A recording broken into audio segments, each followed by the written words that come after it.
Sonic Superstars. This is a game I have a lot to say about. On the lead up to the release, I'd be lying if I said I felt hyped for it. There was some mild interest there, sure, but looking back, it was strange how uninterested I was in this game. While it's true that if I had to decide between the 3D and the 2D games, I probably would go for 3D, I am still a huge fan of the classic Sonic games. I genuinely think all of the games from the classic era, excluding Knuckles Chaotix, are incredible games. Even the titles that people have become more iffy on in recent times, like Sonic CD and Sonic 1, I still do firmly believe are good games that have their own merits. While in my opinion, the absolute best of the classic Sonic games is Sonic 3 and Knuckles, I really do think each of the games are great and definitely worth checking out if you never have. I'm not going to delve into the incredibly overstated and just not really true narrative of Sonic had a rough transition to 3D, because I think both the adventure games are excellent and so did literally everybody when they came out, so I really found that whole discussion tiring. But regardless, it's no secret that once the Dreamcast hit, 2D games were basically forgotten about. Once Sega went third party, we did start to see 2D games release with the Sonic Advance and Rush titles, which were fun times and brought their own spin on the classic 2D Sonic formula, but they were never mainline games. They were always smaller side games delegated to handheld consoles by other developers outside of Sonic Team. And while you could maybe argue that the Sonic Advance titles were at least relatively similar to the classic games, they still weren't that true classic Sonic formula that is so loved. On top of that, once the DS hit, we got the Sonic Rush games. These were basically a completely new take on 2D Sonic that shared very little at all with the classic games. So for the longest time, true classic Sonic just seemed to be a thing of the past. That was until Sonic 4. This game was announced as a true return to form for classic 2D Sonic. I mean, the title alone being Sonic 4 is a clear showcase that they are going back to that classic formula and bringing that legacy to a new generation, finally carrying on that classic line of games. They knew exactly what they were tapping into and the expectations that it would set up. It's so funny to look back on the marketing for this game. On the lead up to the release, it sold the fact that it was just Sonic and there were no other characters as a literal selling point for the game, really showing how different the narrative with Sonic was at the time. The marketing gave across this idea that all the other characters were an annoyance. With the huge amount of experimentation and inconsistency the Dark Age brought, the general consensus at the time did seem to be to backtrack and really just go back to basics with Sonic, almost start again if you will. Sonic 4 was pushed as that game, a classic return for Sonic. After years of straying so far away from that original formula that was so beloved and cherished, it was time to return to the roots with not only a brand new classic 2D Sonic game, but a direct sequel to one of the most beloved Sonic games ever, Sonic 3. Obviously, as we all know now, Sonic 4 was anything but that return to form we wanted. I won't delve too much into my thoughts on Sonic 4, that's a video for another day, but in short, it was essentially a rebadged Sonic mobile game that was in development by Dimps with the Sonic 4 title just slapped over it. It was poorly received and it was pretty much unanimous this game did not even come close to any of the classic Sonic games and it was simply not worthy of being called Sonic 4. This game really would have done much more damage to the Sonic brand and morale of fans if it weren't for Sonic Colors releasing that same year to critical acclaim. Sonic Generations released the next year in 2011 and 2 did very well critically. This game attempted to blend both the modern boost formula Sonic Team was seeing success with at the time, along with the classic 2D formula from the Mega Drive games back in the 90s. The modern portion of Generations is pretty phenomenal and definitely does hog most of the spotlight when people reflect on the game. However, the classic Sonic levels are pretty fun for what they are. The original classic games have a very specific and unique feel to them, which Sonic Team attempt to convert into the Hedgehog engine for Generations. It kind of works. The classic Sonic levels in Generations feel a hell of a lot different from those original classic games. You can see they have tried to bring over the feel and physics faithfully, and the staples of classic Sonic are there, but things just feel very different from those original games. With that said though, in its own right, the classic levels in Sonic Generations are fun for what they are, and while different, Sonic doesn't control bad. He has some quirks, but still is enjoyable to play as. The levels are an absolute blast to run through as well, with incredible lush graphics and a lean into 2.5D level design to really give all these iconic Sonic level themes true depth as you run through the stages. Dimps released Sonic 4 Episode 2 in 2012 and did improve on a vast amount of things, but the game was still nowhere near anything like that classic 2D return to form game we were originally promised, and was received poorly again, resulting in the planned Sonic 4 Episode 3 being cancelled. For the longest time, it really felt like Sega were just incapable of recreating that classic Sonic formula they struck lightning with all those years ago. We have had well received 2D Sonic games like Sonic Rush, the advanced titles, and Sonic Generations to an extent, but while each of these games have their own merits, they still really are their own games and don't have that true classic Sonic feel so many people yearn for. On top of that, when Sega actually set out to make a game recapturing that energy and going back to that formula, they fall completely flat on their face and create some sort of Frankenstein creature that ends up being even more or less like the classic Sonic games. Everything changed with Sonic Mania, made by the fans for the fans, with development led by longtime Sonic fan and Sonic fan game developer Christian Whitehead. Sonic Mania was truly crafted with love and the real Sonic 4 everyone deserved, fully embracing the retro pixel art style of the classic games while evolving the looks, sound and feel ever so slightly to feel fresh and new. The game is like an imagining of what a Sega Saturn classic Sonic game would have been. While the game was more old reused stage themes than completely new level themes, the new stages were so captivating and strong it didn't matter. On top of that, the way they handled the reused locations basically made them brand new stages in their own right. Sonic Mania was a phenomenal Sonic game and one of the best Sonic games ever made by far. It was universally loved by fans and the mainstream gaming audience alike, so a sequel seemed inevitable. It seemed impossible for this to be screwed up. In 2017 we got Sonic Forces, a brand new mainline 3D game made by Sonic Team, one of Sega's flagship studios who have handled Sonic since his first game, and it was not very good. Critically, Sonic Forces did quite poorly, and it was pretty much agreed on that it was yet another misstep for the Blue Hedgehog, and yet that same year, a group of Sonic fans hired by Sega to make a much smaller in scope and scale classic 2D Sonic game created one of the highest reviewed Sonic games in the past 10 years that gained universal acclaim. This was an incredible accomplishment for Sega and the developers of Mania, but also simultaneously a complete embarrassment for Sonic Team. It was clear Christian Whitehead and his team knew what people wanted from a Sonic game, so you would think surely Sega would want them back for a sequel in a heartbeat and give them full reins on what to do. Sonic Superstars is the follow-up to Sonic Mania. With the huge success Mania saw, it was inevitable that a sequel would happen. Superstars came about in a really weird way and has a very strange creation story though. The team behind Sonic Mania went on to create a game studio called Evening Star. Originally, Sonic Superstars was to be a collaboration between Evening Star and Sonic Team. It was agreed pretty early on to move away from the pixel art style of Mania and go for something more modern to broaden the appeal. Things actually seemed to get moving, with Evening Star creating a 2.5D classic Sonic demo using their in-house Star engine, which was still in development itself at the time. However, for whatever reason, things fell through and the prototype never evolved past that, with Sonic Team and Evening Star going their separate ways. Evening Star went on to create their own game, Penny's Big Breakaway, which is a 3D platformer with a lot of style that I definitely think is worth checking out if you haven't already. It's still unknown why things fell through between Sega and Evening Star. They had undoubtedly proved themselves that they were the guys for the job with Mania, so it seems strange things fell through. There's a lot of speculation going around online that there was a falling out between the companies and that Sega were too difficult to work with. However, this is all speculation, and Whitehead has publicly denied these rumours and stated Sega and Evening Star remain on good terms. However, who really knows? Sega being shitty and difficult definitely does not sound out of the ordinary for them. Now, if things went odd enough, this is where it gets even weirder. With Evening Star out of the window, Takashi Iizuka seemed to have rekindled with Naoto Oshima, who is a veteran game designer for Sonic, working on many of the classic games along with the first Sonic Adventure in 1998. He is also the man credited with creating the actual design of Sonic the Hedgehog, so a pretty big deal really. The last game he worked on for Sega was Sonic Adventure, and since then did a whole lot of non-Sega stuff that I won't really get into here. However, it all led to him founding his own game studio, Arzest, in 2010. These guys have been around for a while but really don't have much notable stuff behind them. They helped with some mini games on Wii Play Motion, they did Yoshi's New Island for 3DS, and they worked on the 3DS version of Mario and Sonic at the 2016 Olympics, but there is one notable game they worked on, and that is Balan Wonderworld.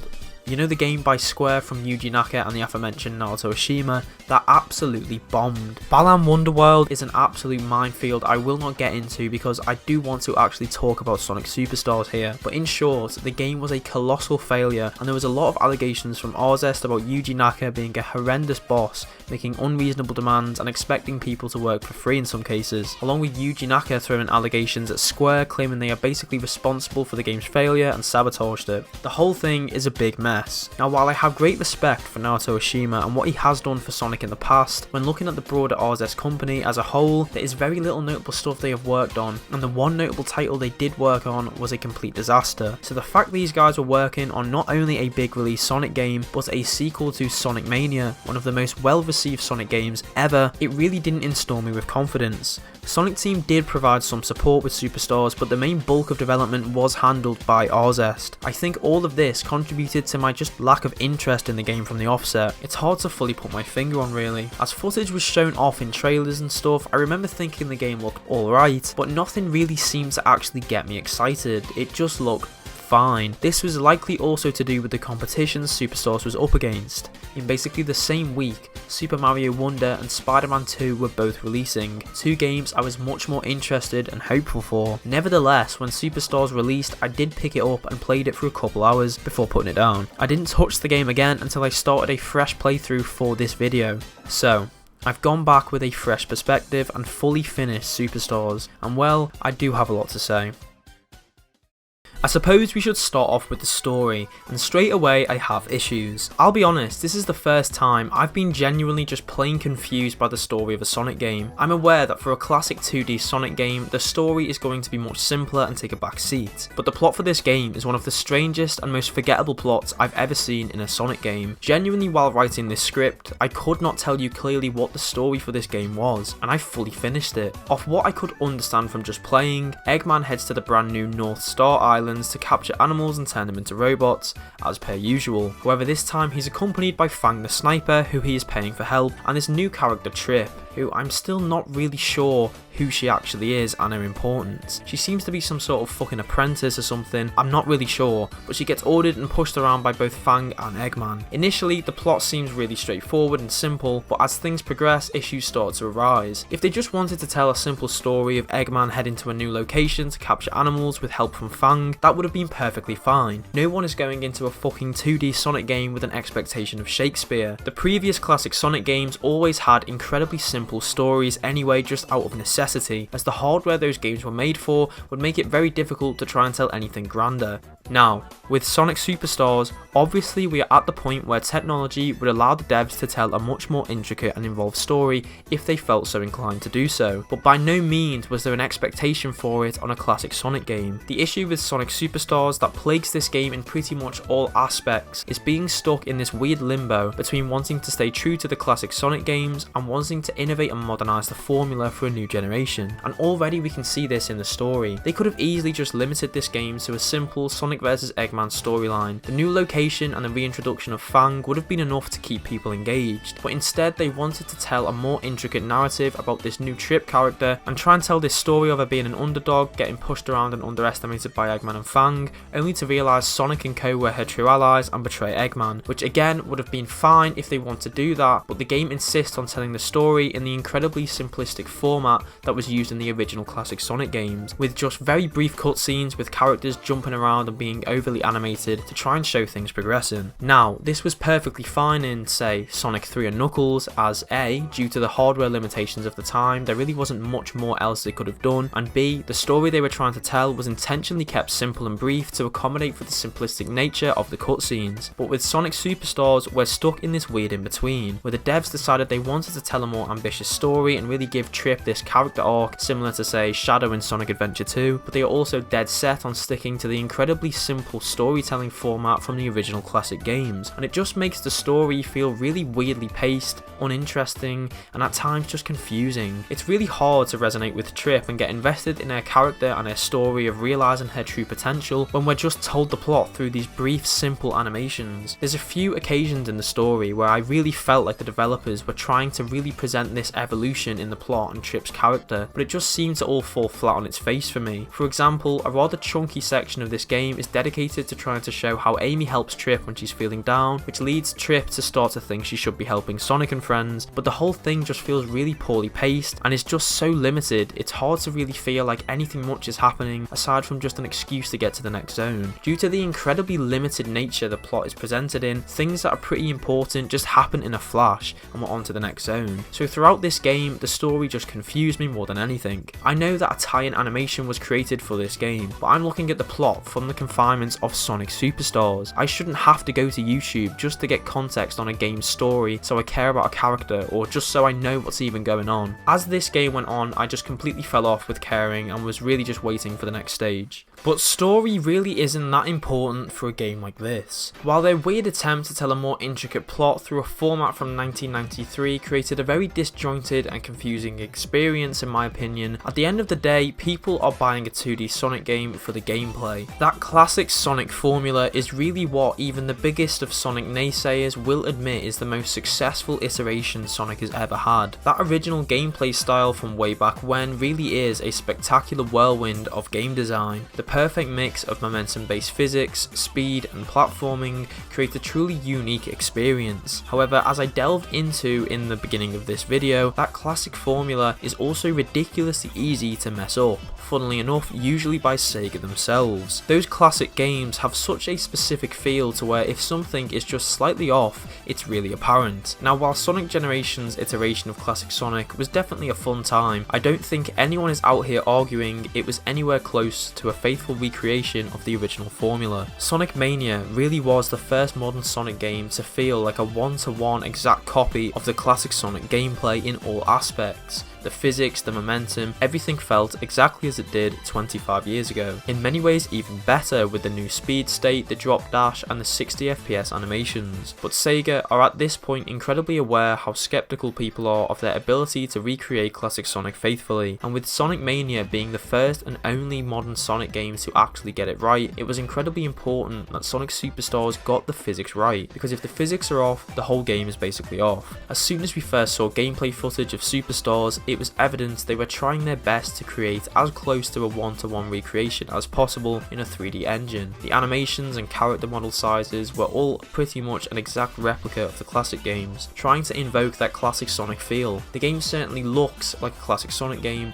but does it really have that ever so iconic feel? Well, after playing the game myself, my consensus is kind of. It feels close, pretty damn close at that, but something is just that little bit off. Now you may say I'm nitpicking here, and maybe I am, but while this game controls generally quite well, there is just something stopping it truly achieve that fluid feel of the previous games. Characters definitely feel responsive enough, it doesn't feel like there is any sort of delay when pressing inputs, but things feel significantly more heavier than I remember. Now at first I really did think I was going crazy. Sonic Superstars does an impeccable job of making things look like the classic games. The animations, the startup time, jump height all feel like they are ripped from the classic games. I'm sure from looking at this footage the game looks basically one-to-one with Mania, but it really is something you have to try for yourself and feel. At first I was convinced I was the issue. Maybe I was looking for this thing to be recreated that was never even really there. Maybe over the years the classic Sonic games have just been put on such a pedestal that their legacy has transcended beyond what they actually were. Is this as I remember it?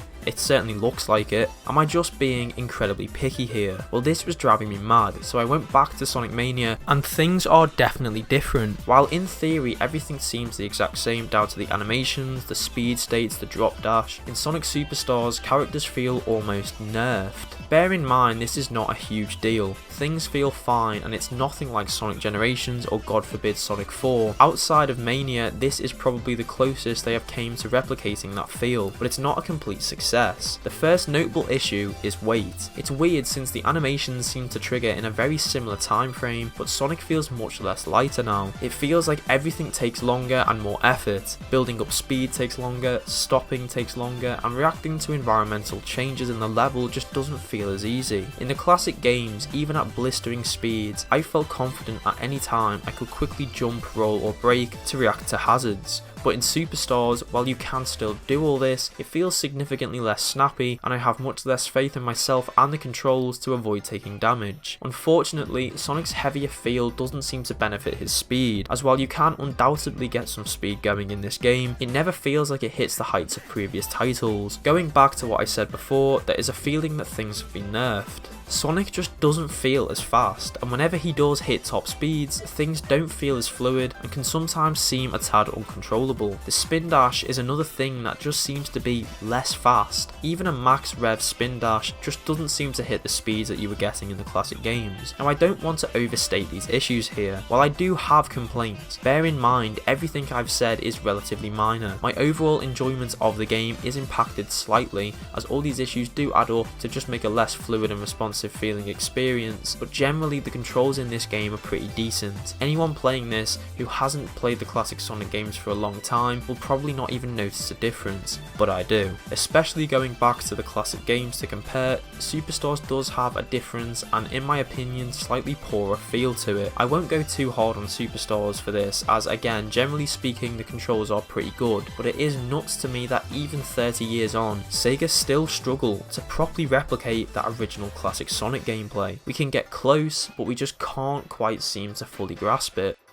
The level design for this game didn't do much for me either. The game starts off with one of its strongest levels in my opinion, Bridge Island Zone. It's generally a good time. The level design manages to have a variety of paths to take with some decent verticality while still keeping things relatively grounded for a beginning level. These semi-half pipe things are a good way to pick paths and control quite well. Towards the end of Act 1, Sonic is chased by this giant robot whale in a nice little nod to Sonic Adventure, which is quite cute since that was the last game Naoto Oshima had worked on in the series. Bridge Island Zone Act 2 is where we start to see the speed pick up significantly. You can hit some serious speed in this level, but even this early in, I started to pick up on things that I just wasn't a fan of. While in Sonic Superstars, it is true you can get some serious speed, things more often than not feel quite automated and not very dynamic. While all the classic games did feature automation to some degree, a big part of the way the levels were designed would reward players for sharp reflexes and have you build up speed dynamically as the stage goes on. Even at sections in the classic games where there was some automation present to achieve a blistering speed, the way the level would transition you into that high speed and then back out of it into more relatively slower paced level design really felt smooth. In Sonic Superstars, I feel like the stage will be at a moderate pace, then suddenly Sonic is thrown through a dash pad and just blasted violently through ramps and loops briefly, only to then suddenly just throw us back into that slower pace. The amount of dash pads and springs really gives off a feel of Sonic 4, which is definitely not something you want to be anywhere near. Because of this, while it does still happen, it feels like you rarely are getting to serious speeds in Superstars without the level's assistance, and even when you have that speed, once the stage decides that speed is over, it was 100% over in most cases for me. Speed Jungle is another relatively strong stage all things considered. While you could argue the level is a bit gimmicky, the gimmicks are fun and never really distract from that core classic Sonic experience. There's some brief Sonic CD vibes with a lot of lanes to roll into and be thrown around in, and the level's emphasis on the vines Sonic grinds on are pretty thrilling to ride. These other types of vines you grab onto and launch upwards are okay, but they're used a bit too much and can be a bit of a pace killer. The dynamic fight you have with Fang on the aforementioned vines throughout Act 2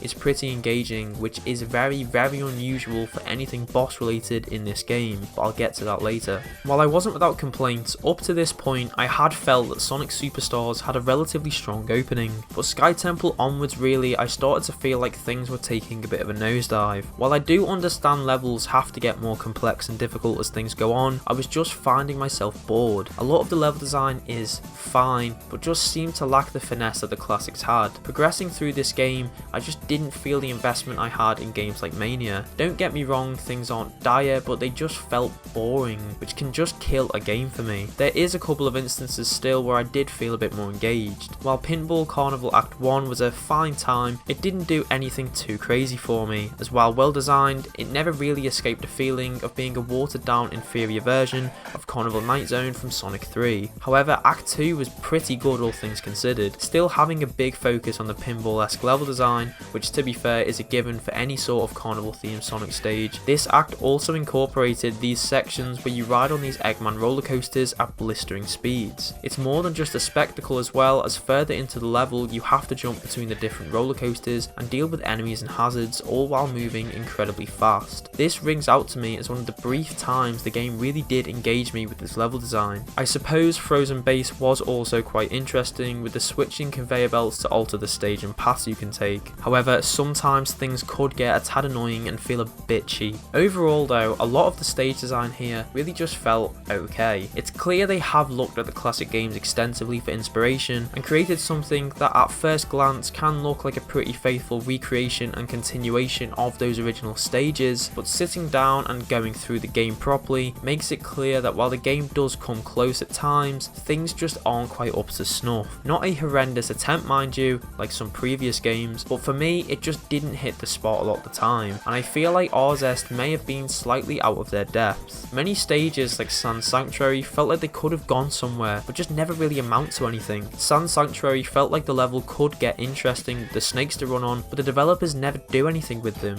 instead throwing us into boxy level design with blocky paths littered with hazards that are sure to keep you from getting any real sense of dynamic speed. Also, there's only one main act for whatever reason. Golden Capital tries to implement this gimmick where the stage flips upside down as you run along with it, but as with many things in this game, it just felt underbaked. Rather than being integral to the level and pushing the player's expectations, they're more used as a brief scripted event of, whoa, the stage is going upside down, and it's really not that impressive.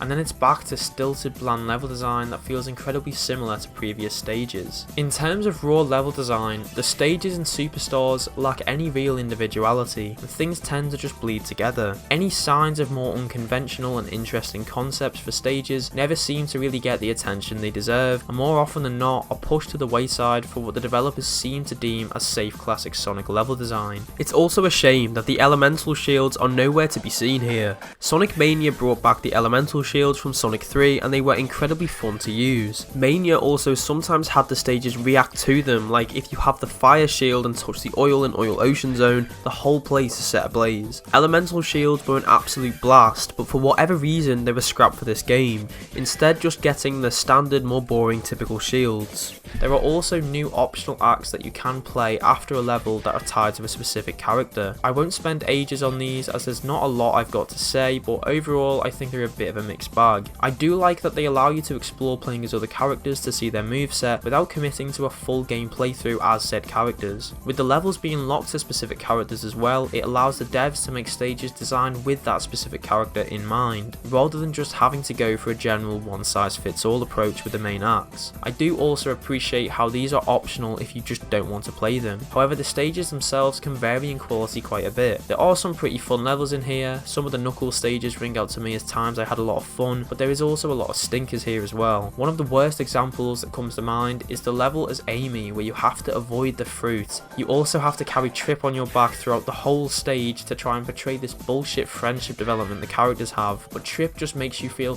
so much heavier and slower, and really makes this level just a ball ache to get through. I suppose now would be a good time to talk about the Chaos Emeralds in this game and the role they play. As is the standard for classic Sonic games, to truly achieve the proper ending, you need to collect all 7 Chaos Emeralds by entering special stages in each zone. Now, the special stages themselves are pretty decent. The way the stages are entered is by finding a giant ring in each stage, Sonic Mania style, which I am a fan of. It does feel like the difficulty of the locations these special rings are hidden at has been toned down a bit from previous titles, which to be fair I don't have a problem with. The special stages themselves are pretty fun all things considered. They're played from a 3D perspective and Sonic has this sort of homing attack swing move that can lock onto any and all of the orbs littered around you. It's up to you to swing off these orbs to propel yourself forward to catch the emerald, along the way ensuring you keep collecting rings as they constantly deplete as per the standard for special stages. While the gameplay itself is pretty simple, they do feel quite fun, and there are things littered around like hazards that will make you lose rings and boosters that will propel you in a direction. All of this adds up to make things feel engaging generally, and the difficulty of these stages scales quite well for the later emeralds. Things feel fresh as you have to not only worry about catching up to the emerald horizontally, but also vertically too, so it really is a balancing act of using the environment to swing your way to the emerald, and I did enjoy it. While I still would say I enjoyed Sonic Mania's special stages a little bit more, I did enjoy Superstar's take. However, Arzest also made some new additions with the Chaos Emeralds. While you still collect all 7 emeralds through special stages in a very familiar way, there are now emerald abilities Sonic and friends unlock on a emerald by emerald basis. These I'm far less a fan of. Yet again, Sonic Superstars is stuck in between trying to reinvent and introduce new mechanics and sticking as close as possible to the original games they're attempting to follow on from, resulting in the game feeling quite directionless and unsure on what it wants to be. The addition of these new abilities for the characters in itself isn't a horrendous idea. If things were thought through properly with new interesting powers given to the cast that is complemented by level design encouraging their use naturally, this could have been really cool, but things just aren't that well thought out. Starting with the abilities themselves, they are not created equal in any sense. Some abilities feel like big extensions of your moveset, like the water and time slow abilities, while others feel like complete afterthoughts and just ways to cheat boss fights like the Avatar and Fireball. On top of this, the level design is incredibly inconsistent on how they treat these abilities. More often than not, there will be a lone act or two that heavily pushes you to use a specific ability, only to then never see the stages even hint at using that power again for the rest of the game, making them feel like complete afterthoughts and gimmicks. Some stuff like the Ivy ability and the hidden platforms have very limited use as well. Like, did the Ivy really need to be a Chaos Emerald power? Could this not have been like a sprout we interact with dynamically and control within the levels themselves? There are very few instances I can recall in this game where I actively made the connection and used an ability to further my exploration of a stage. The majority of times I used Chaos abilities was just to cheese bosses, which I suppose I should talk about. I have put them off long enough.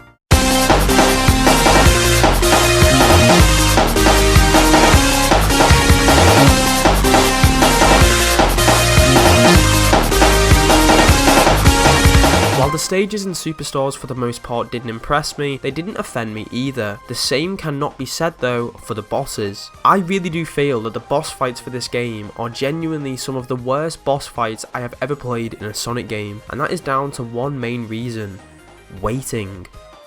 Sonic games are fast. They are fast-paced platformers. It's why the classic Sonic games stood out so much against other games of the era, that sense of speed. Now, boss fights generally are not fast-paced. Most of the time, a boss fight takes place in a stationary area. For the classic Sonic games, this undoubtedly kills speed, there is no way around it. But classic Sonic boss fights were designed in a very unique way to help keep the pace. Classic Sonic bosses can take you considerable time to defeat if you're playing poorly, but if you are quick with your reflexes and offensive, most of the boss fights can go down in like 30 to 45 seconds. The bosses have very little states where you can't get a hit on them, and things are generally over incredibly quickly. This is why classic Sonic bosses take 8 hits to be defeated rather than the usual 3 that Mario had standardized, to accommodate for just how quickly in concession you can attack the bosses. The games understood the pace was fast and to keep things moving on to the next zones, but Sonic Superstars I genuinely think is the least fun I've ever had with a Sonic boss. The bosses are excruciatingly long. From the offset in Bridge Island Zone, there are lengthy animations and long invisibility periods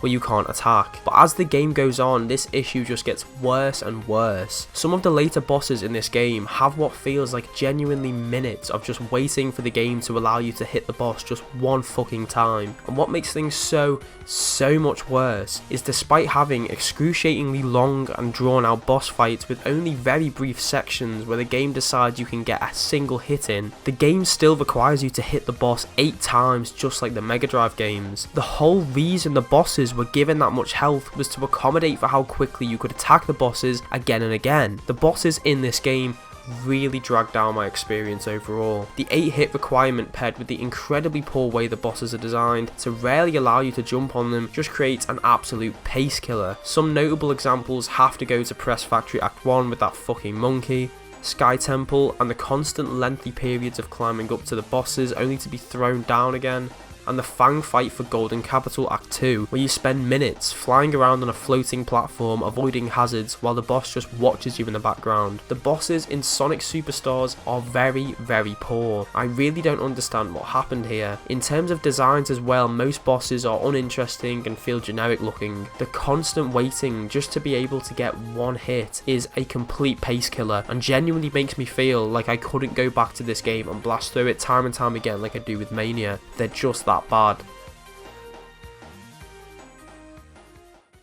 One other thing that caught me by surprise with Superstars was the focus on 4-player couch co-op multiplayer. Now, classic Sonic has always dabbled in local multiplayer, but they only really were dipping their toe in the water. Technically, it is true that you can play through games like Sonic 2 and 3 fully with 2 players locally, but there is a reason a lot of people call the multiplayer Little Brother mode. It really is more like a 1.5 players than a full 2-player co-op experience. The main player is still 100% Sonic. He is the one the camera follows as if the game was just being played single player. The game makes no sort of accommodation for the second person at all, so while player 2 can control Tails alongside Sonic, due to the fast-paced snappy gameplay of these games, player 2 is never on the screen for long at all. Once he's off screen, he just auto flies back to Sonic once he's slowed down a bit. While the 2-player co-op mode is a nice novelty, it really isn't anything more than that, and not a true way for 2 friends to run through a classic Sonic game together. Classic Sonic games probably never really attempted to do a true 2-player co-op due to a combination of hardware limitations and just the complex and difficult task it is to make an enjoyable 2-player co-op experience from this type of gameplay. Even Sonic Mania didn't attempt it, despite no longer being restricted by the hardware limitations of the Mega Drive. But to my complete surprise, Sonic Superstars wasn't just introducing a true co-op mode, but with up to 4 players, new Super Mario Bros. Style. Not only this, but the game really leaned into the fact in the lead up to the release. In promotional material, a big emphasis was made talking about how this was a 4-player co-op game. You and 3 friends can have the time of your lives playing classic Sonic together. They really presented things as if this game was built with co-op in mind, very similar to the new Super Mario Bros. Games. However, within the first 10 minutes of trying this game's co-op mode, it became crystal clear that this mode is borderline unusable. It became blatantly evident the emphasis played on the co-op in the game's adverts was just a shallow attempt to try and piggyback off the hype of Super Mario Bros. Wonder, which was releasing just 3 days after Superstars. It really can't be argued that Sonic Superstars was definitely up against it with a brand new 2D Mario game releasing so close to its launch. An absolutely phenomenal 2D Mario game, mind you, with a 92 score on Metacritic. It really is tough luck Wonder released right alongside Superstars. However, the misleading advertising pushing the co-op mode as anything more than an afterthought really just comes across as desperate, because it is incredibly clear from the offset of trying the co-op that Arzest have made no sort of effort whatsoever to optimize and adapt Superstars for any sort of co-op gameplay. To be honest, I'm still not even sure if it's even possible to translate classic Sonic gameplay into a truly great couch co-op experience. However, Arzest have done the absolute bare minimum and not even attempted to smoothly implement things. The issue is the speed at which you move through the stage. Due to the fast nature of this gameplay style, every 5 seconds players are left behind, resulting in most of the time being spent watching the dominant player blitz through the zones while you just wait for your character to be reset back on screen. The most inexcusable thing with all of this is that Arzest changed absolutely nothing about the camera system for co-op multiplayer. I really thought if they were going to actually be crazy enough to try and sell this 2D classic Sonic game as a 4-player co-op title, surely the game will zoom out the camera to scale with the players' distance between each other, giving people some sort of freedom to control their character and try and keep up. But the camera is fixed in the same close position designed for single player play. I only tried the co-op mode with my girlfriend and genuinely could not stomach it for more than a couple zones. I was already finding myself pretty underwhelmed by the stages in this game anyway, but this co-op mode was just too much. Things are just not fun. I cannot even imagine the pain and anguish one would go through playing this game with 4 players. I had to see what 4-player co-op on this game even looked like, and going on YouTube to see people trying it, it is exactly as I thought it would be.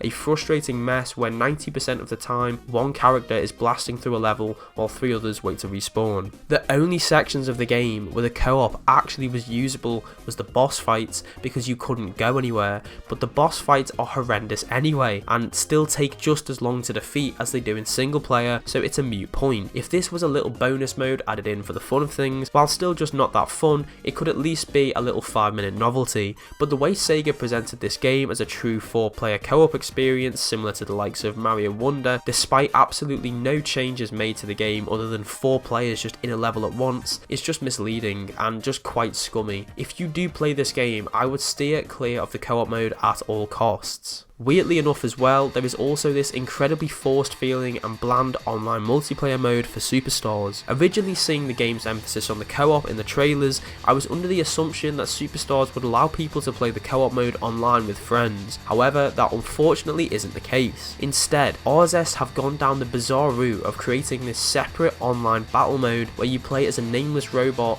and compete against your friends on these small simple arenas based off the zones from the main game. The game mode has you competing on shit like collecting the most stars or defeating the most robots. It fucking sucks. I played this for 15 minutes with my friend Mr. Blue Jay, and we agreed pretty early on this was just shit. There is also this incredibly tacked on mechanic of a shop where you can buy parts with these coins you collect in the main game to upgrade your robot. You can change the face, the body, the shoes and the colour, and while I suppose it's a novel concept, it just boils down to why? Who was asking for this? I have been pretty outspoken that I am not a fan of the co-op multiplayer experience this game provides. I think classic Sonic is just not suited to it in general, but RZest made basically no attempt to try and adapt the gameplay to be better suited for co-op when playing with other players. However, it seems like an incredible oversight to have 4-player co-op multiplayer for the first time ever in a classic Sonic game and not allow the game to be played online. On top of that, what's even more baffling is the decision to create a completely irrelevant and boring separate battle mode that's exclusively online. At this point, Sega are already committing to online for Superstars and the cost that entails, so why not just allow people to play the co-op online? Mario Wonder got this right, allowing up to 4 players locally or via the internet, but yet Sonic Superstars gives us this weird battle mode that I can promise you I will never play again. Trip is another new addition brought with Superstars that again, I really just wasn't a big fan of. When looking at her from a character perspective, I really just have no feeling towards her at all. Her design really just didn't appeal to me. In fact, I don't even really know what she is meant to be. Looking it up tells me she's a sun gazer, which is this lizard here. Sure, I guess. She isn't like poorly designed, she's not offensive to the eyes or anything, but she really isn't interesting either. A lackluster character design though isn't the be all end all. If the character was interesting in terms of personality and plot, that could really save things, but again, her whole subplot just bored me. Like I've said before in this video, Sonic Superstars is stuck between trying to stay as safe as possible and purely replicate the classic games to a T, while simultaneously reinvent the wheel and introduce a load of new gameplay and story elements. Superstars' story is confusing and dull, but one of the things that did have a chance to be somewhat engaging was the subplot of Trip working for Eggman as this clumsy, shy apprentice, and throughout the game, after interacting with Sonic and friends, realising Eggman and co are the bad guys and befriending the Sonic cast. But the way the game tries to tell this more intricate subplot is through 1993 style 10-second cutscenes between zones of Fang shouting at Trip or Amy waving at Trip, and it just doesn't have any real impact. If you want to try and tell a grander story in a classic Sonic game that introduces this new character coming out of her shell and really becoming herself, that's fine to do it, but why are you limiting yourself to a storytelling format from 29 years ago? You can't have both. You can't try and make me care about this character and invest me in her journey of discovering her true potential while keeping storytelling to an absolute minimum and through a format of stiffly animated characters jumping up and down and waving at each other. The crazy thing about all of this is Sega actually did do this. They released a 5-minute animation on YouTube on the lead up to the game's release, going into Trip's story and her journey of meeting Sonic and friends and her relationship with Eggman.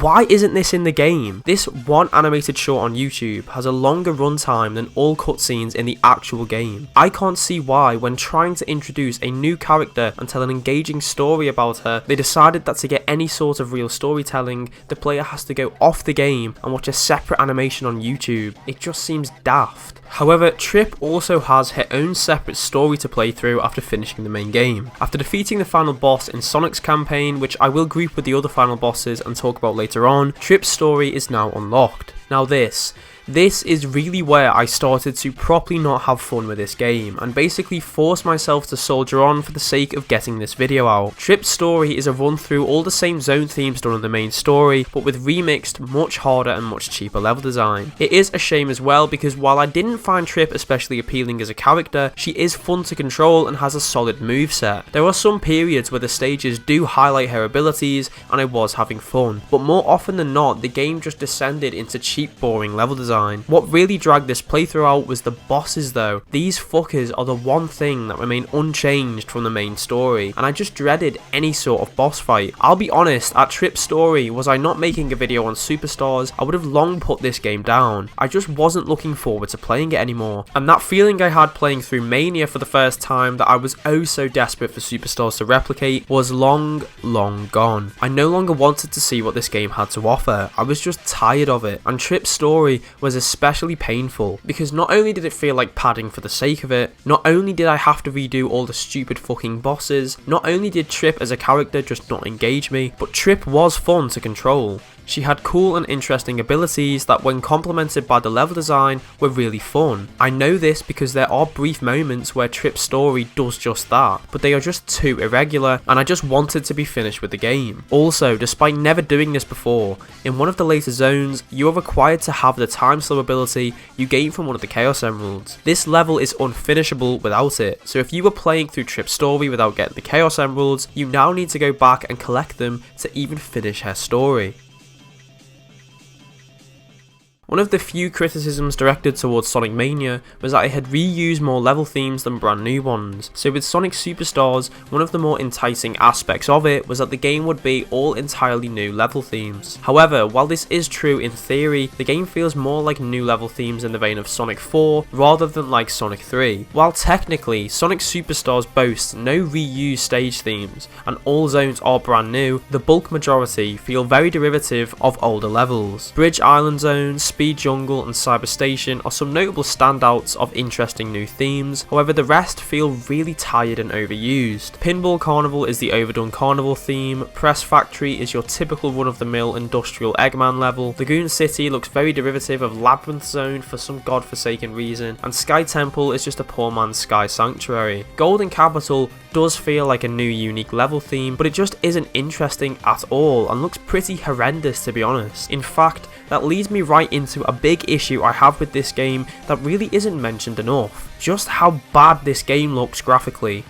Sonic and friends all have excellent character models that look well shaded, bouncy and detailed, but the environmental detail on this game is very poor. This is a game that released on PlayStation 5 and it looks like an Xbox 360 Live Arcade game. If it wasn't for the character models and some of the lighting, I really do feel it could pass for it. It gives off a very strong look of Mighty Number 9 of all things, which really did take me by surprise. Going from a 2D to 3D game engine, the possibilities of what they could now do with their environments was insane. Look at Sonic Generations. When creating 2D classic Sonic levels in a 3D game engine, Sonic Team crafted these lush, detailed stages that are brimming with life. The backgrounds were filled with scenery, and the camera dynamically followed Sonic, shifting with him to give a 2.5D perspective at times, allowing the stages to feel so alive and well realised. There were 3D set pieces scattered throughout the levels that Sonic would seamlessly interact with, and overall, this dynamic, detailed recreation of classic stages really breathed new life into classic Sonic from a visual perspective, and felt exactly like a graphical evolution of 2D Sonic, fully taking advantage of the hardware available at the time. This was all done incredibly in 2011, so for Superstars, a game releasing in 2023 on more powerful systems like the PlayStation 5 and Switch, I expected far more. For starters, the way the camera would sometimes shift dynamically with Sonic as you run through the level, complementing the lush environments, is completely gone. The camera is fully fixed in a strictly 2D perspective now, which is disappointing as the dynamic camera in Generations did breathe a lot of life into the levels, but okay, never mind. It doesn't really matter, as long as the levels themselves take advantage of the newer hardware. Well, no. The levels are incredibly bad looking really. There is absolutely nothing going on in the background of these stages. It really is as basic as it can get sometimes, with assets that look ripped from a Dreamcast game. Look at Speed Jungle for example. In Sonic Generations Green Hill Act 1, the background was overflowing with greenery and islands, but Superstars just has this blocky 2D texture of a poorly drawn tree line. Is this really acceptable for a full-priced, allegedly AAA release in 2023? I mean, I'm playing this on a fucking PlayStation 5. The backgrounds really just do the absolute bare minimum. Even the Mega Drive games managed to salvage more detail than this. Pinball Carnival just has a simple silhouette of roller coasters. Lagoon City has literally nothing going on in the background, just a long stretching sea with these hideous blocky platforms placed sporadically with incredibly low res textures. Like, you can't be actually serious with this. Golden Capital has these very rudimentary, flat, muddy backgrounds with 2D bush textures placed everywhere, and it just looks awful. The backgrounds overall have a very amateur and low effort feel to them, with the absolute bare minimum being done, and the developers even know these backgrounds were not up to snuff, as they add this awful blur filter to all of them to try and hide the pathetic lack of detail and effort. However, for the Switch version of this game, the blur was removed, likely due to the hardware limitations, and when looking at footage of the Switch version of this game without the blur, we really see just how bad the environments are. The craziest thing as well is that even with the complete lack of anything at all going on in the backgrounds, the foregrounds you run through in this game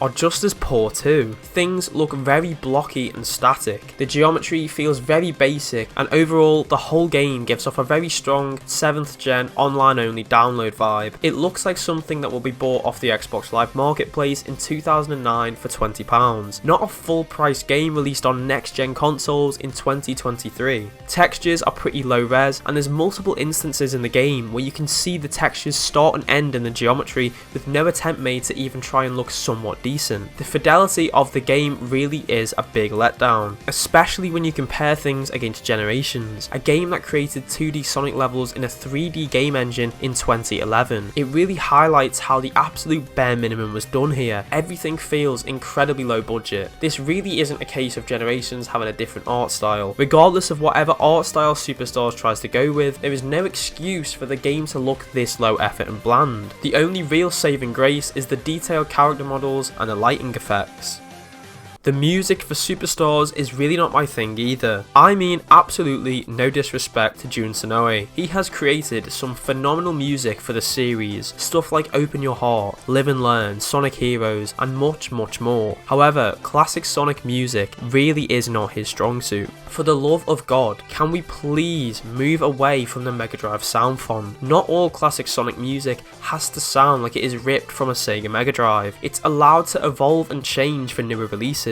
The big issue with Superstars is that some of the other composers that worked on the game understood this and created some pretty good tracks that sound more similar in vein to Sonic Mania, with more complex, crisp and bouncy music, moving away from that limited sound of the Mega Drive games. Stuff like Bridge Island Zone and Speed Jungle Zone feel like what you would expect a new 2023 classic Sonic game following on from Mania to sound like. However, it pains me to say that Jun Sonoe did not get the memo. All his tracks just can't escape the Mega Drive sound font, and it results in some very rough tracks that sound incredibly close to something you'd hear in Sonic 4. Jun, I love you man, but stick to the modern games, or if you do go back to classic Sonic, please move away from this type of sound and don't be afraid to evolve things and create stuff that feels fresh. Unfortunately, because of the many rough Sonic 4 style tracks in Superstars, along with a few much different sounding tracks that have a more modern and refined feel to them, it again contributes to the feeling that Sonic Superstars just can't decide what it wants to be. A classic insinuation of the old games like Mania, or a new modernised, sleeker interpretation of classic Sonic for the new generation of consoles. The soundtrack feels incredibly disjointed at times, and it can even be hard to believe some of these tracks are from the same game. I'm going to talk about the final boss fights and ending of the game here, so if you don't want this game spoiled for whatever reason, go to this timestamp on screen now.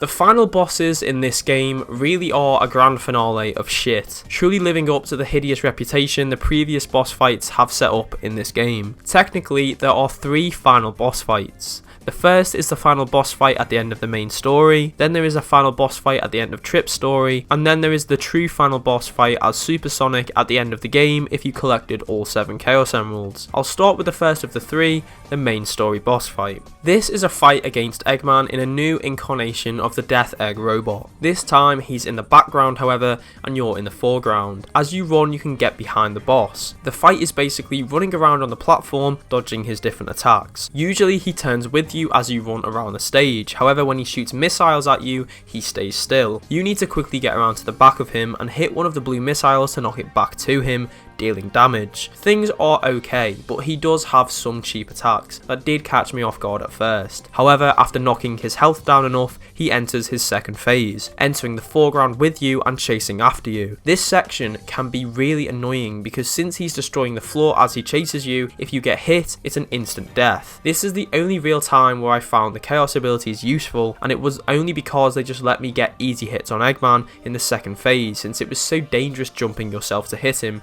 as like I said before, if you miss, you just fall straight to your death. The fight wouldn't be so outrageous if it wasn't for the time limit. The last act before the boss fight has you working backwards through a stage you just finished as Eggman is reversing time. The level itself is actually quite decent, as it is cool running back through the stage you had just finished and seeing everything undo and work backwards. However, you need to be very quick as you only have 5 minutes to get to the beginning of the stage. But the real kicker is whatever amount of time you have left when you finish the level is the amount of time you have to get the death egg to at least its second phase, or you just die. This really just felt so unnecessary and makes you rush the boss fight, leading into stupid deaths that wouldn't have happened if you were given more time. Depending on how long you took on the previous level, you may have not even left yourself with enough time to defeat the boss, meaning you would have to redo the whole stage just to hope you can save yourself more time for the boss fight. However, while the death egg fight was certainly tense and frustrating, the boss fight with Fang at the end of Chip's story,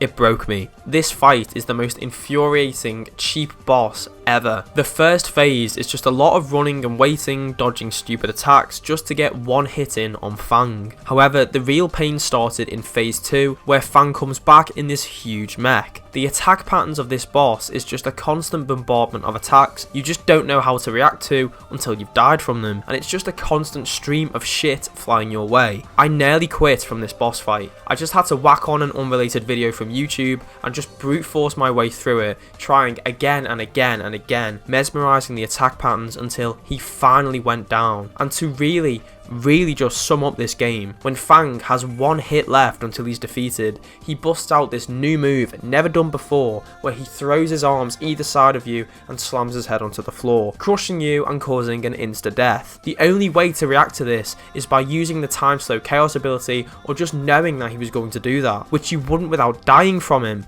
I spent far too long on this fight, and I really never want to ever play it again. It was not fun at all, and one of the worst experiences I've had with this game. The true final boss in this game comes absolutely out of fucking nowhere. The story is seemingly tied up. Sonic defeated Eggman, Chip defeated Fang, and the characters are all celebrating together. Then a portal opens and a big black dragon flies out, and now Sonic has to defeat it as Super Sonic. What?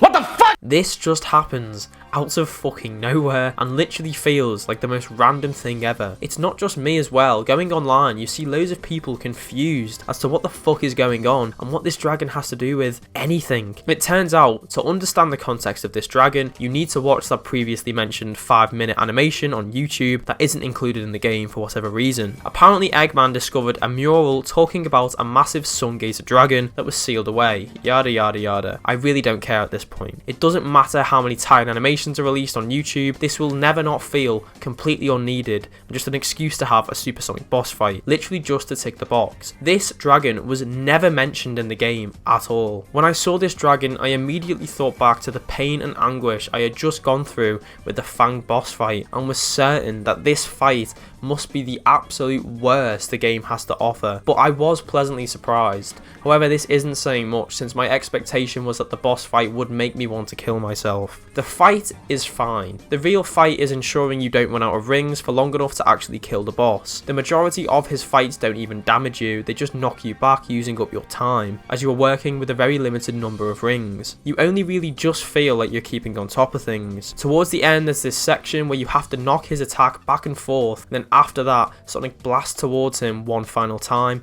and bam, dead. The dragon gets sucked back into a hole, everyone celebrates, and roll credits.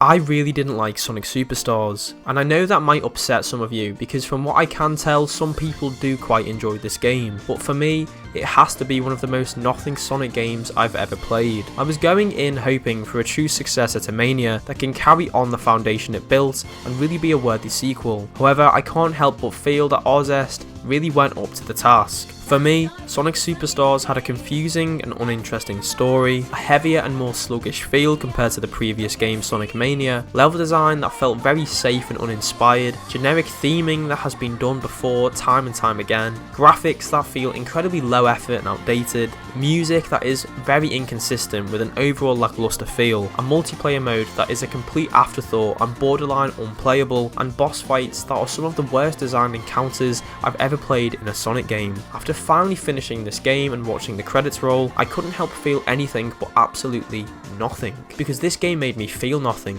It was just a very tasteless experience that couldn't even hold a candle to the incredible time Sonic Mania was. It is absolutely criminal that this game released at full retail price. This feels like nothing more than a digital only title that I wouldn't blow more than £15 on. For the same price as this game, you could have got yourself Super Mario Wonder, which is a true example of a new iteration of a classic beloved gameplay style, with phenomenal controls, amazing theming, interesting new mechanics, and solid level design, along with a true 4-player co-op experience that the game was designed with in mind. It even supports full 4-player online co-op rather than Superstars locking co-op to local play and having a separate strange dull online multiplayer mode. It pains me to say it because it really could have been so great, but I would not recommend Sonic Superstars at all. However, if you enjoyed Superstars, that is perfectly fine, and I'm glad you enjoyed the game. This is all just my opinion. I may have not enjoyed my time, but that doesn't invalidate anyone else's experience or opinions on the game, good or bad. And I am curious to know, since I see this game getting anything from 9 out of 10s to 3 out of 10s, what did you guys think about Superstars? Did you play it? Would you recommend it? Let me know in the comments below. If you've made it this far into the video, I just want to give a quick thank you for all the support the channel has received recently. My previous video did incredibly well despite being my first upload in over a year, and there's a lot of new subscribers, so welcome and thanks again. I will not delve into things deeply, but I have had a lot of personal unforeseen stuff happen to me in the past 2 years that really has affected the output on the channel, but it means the world to me to see the support after being away for so long. So thanks for that support, and I'll see you in the next video, which hopefully won't be in a year's time. Probably.